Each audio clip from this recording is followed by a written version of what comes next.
La dette publique, encore et toujours la dette publique. Il faut moins de dette publique. Dette publique, dette publique, dette publique. Oui, on a compris.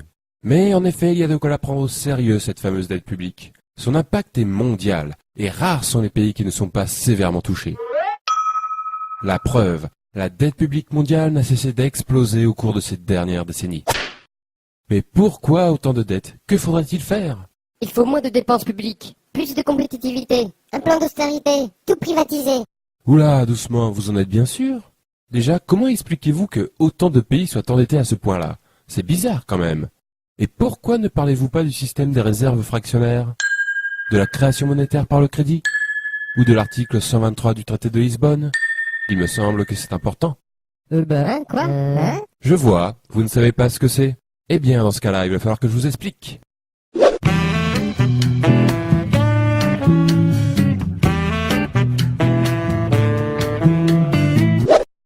L'économie, c'est comme une baignoire.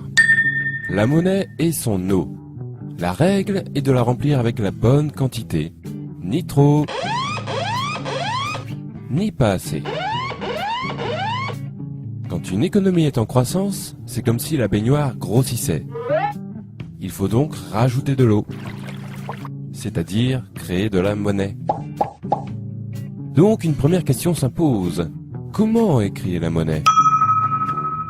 Les robinets de l'économie, ce sont des banques très particulières, normalement publiques, que l'on appelle les banques centrales. Elles peuvent créer et détruire la monnaie à volonté, et donc remplir ou vider l'économie. La monnaie créée par ces banques s'appelle la monnaie centrale.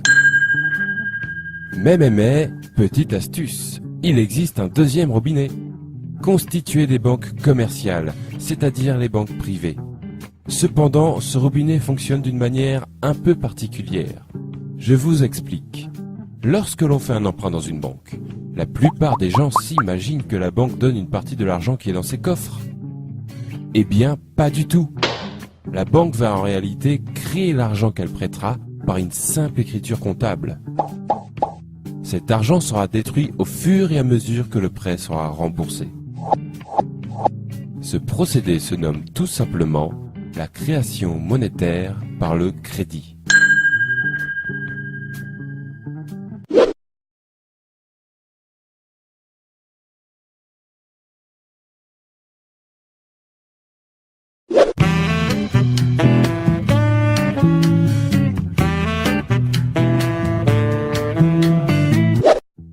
Pour savoir lequel de ces deux robinets coule le plus fort, il faut connaître les règles qui permettent de les tourner.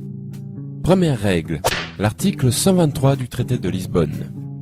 Il fut un temps où les États se finançaient auprès de leur banque centrale et faisaient donc couler le premier robinet. Autrement dit, les banques centrales créaient l'argent dont les États avaient besoin pour combler leur déficit. Ce que l'on appelle aussi faire tourner la planche à billets. Mais l'abus de cette pratique à des fins généralement électorales provoquait par moments une inflation importante. C'est pourquoi, depuis les années 70, influencés par le monde financier, les États s'interdirent le recours aux banques centrales. Cette interdiction existe toujours et est aujourd'hui visible dans le traité de Lisbonne, signé par tous les membres de l'Union européenne sous l'article 123. Les États ne peuvent donc plus faire couler le premier robinet, ils utilisent alors le second. Cela veut dire que pour combler leur déficit, les États font désormais des emprunts auprès du marché financier, et plus particulièrement auprès des banques commerciales. Deuxième règle, les réserves fractionnaires. Tout comme les États, les ménages et les entreprises font aussi leurs emprunts auprès du marché financier. Cela garantit alors pour les banques commerciales beaucoup d'argent à prêter en perspective. Mais disposent-elles de suffisamment de fonds pour cela? A priori oui, car comme nous l'avons vu, les banques commerciales créent l'argent qu'on leur emprunte.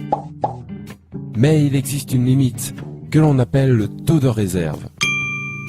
La création ne peut avoir lieu que si la banque possède une certaine quantité de monnaie centrale. Cependant, cette limite est franchement souple, puisque, au final, les banques commerciales peuvent créer et prêter plus de 6 fois ce qu'elles possèdent en monnaie centrale. Et si malgré cette souplesse, elles sont tout de même à court, pas de souci, puisqu'elles sont autorisées à emprunter autant que nécessaire auprès des banques centrales.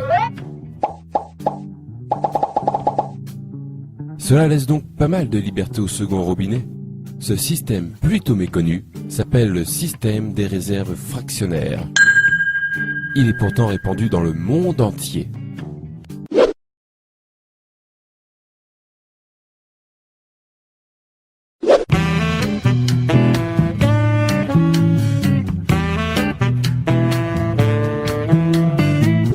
Trêve de robinetterie, revenons à la baignoire. Nous venons de voir que le premier robinet ne sert plus aujourd'hui qu'à alimenter le second. En d'autres termes, la monnaie centrale ne sert plus aujourd'hui qu'un rôle de régulation pour les banques. On peut donc comprendre que la baignoire est alors totalement remplie de la seconde eau. Autrement dit, la totalité de la monnaie en circulation prend désormais son origine dans les crédits accordés par les banques.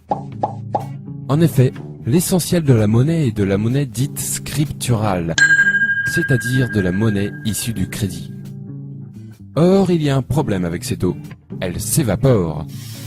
Et oui, puisque la monnaie provient du crédit, elle disparaît quand ces mêmes crédits sont remboursés. Il faut donc sans arrêt refaire couler le second robinet pour garder la baignoire pleine. C'est-à-dire que les États, les ménages et les entreprises doivent sans cesse emprunter auprès des banques pour que l'économie fonctionne.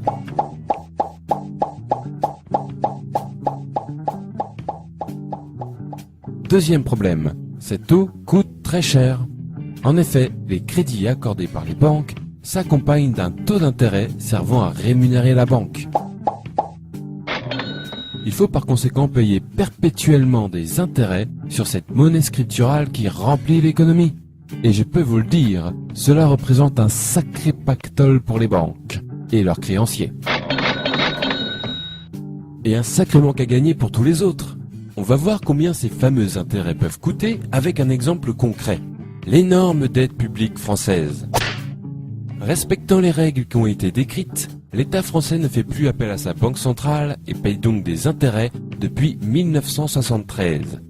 Lorsque l'on somme ce qui a été payé en intérêts seul depuis cette date, on obtient le nombre remarquable de 1400 milliards d'euros. Pourquoi remarquable ? Parce qu'il est très proche d'une autre somme, la dette publique française actuelle, qui a augmenté sur cette même période de 1350 milliards d'euros. En clair, ce qui fait grossir la dette, ce sont tout simplement les intérêts de cette même dette. Et n'oublions pas qu'il ne s'agit ici que de la dette publique.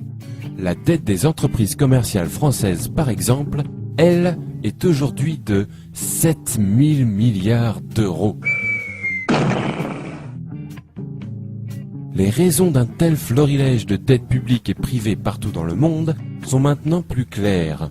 En effet, une grande partie des pays de la planète baignent dans le même bain, à devoir faire des emprunts et payer des intérêts pour faire fonctionner leur économie. Pour rembourser ces emprunts et ces intérêts, il faut faire d'autres emprunts plus importants, qui amèneront d'autres intérêts plus importants aussi. On aboutit donc de cette manière à une dette qui se nourrit d'elle-même, et grossit, grossit, grossit, inévitablement.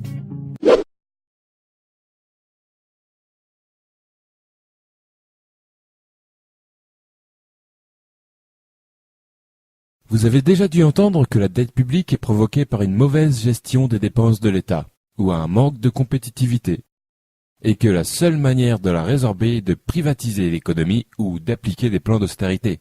Eh bien, sachez que ce sont des conneries. Il est mathématiquement impossible de résorber l'ensemble des dettes publiques et privées sans aborder la question de la création monétaire par le crédit avec intérêt, puisqu'elles en sont les causes naturelles. Si vous voulez résorber la dette, le premier prérequis indispensable est d'arrêter de faire couler le second robinet pour remplir la baignoire et d'utiliser plutôt le premier à bon escient. C'est-à-dire limiter le pouvoir de création monétaire aux seules banques centrales.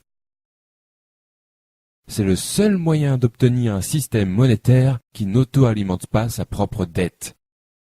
Il y a une quarantaine d'années, les États se sont interdits l'accès à leur banque centrale sous prétexte que le premier robinet était parfois utilisé de manière abusive.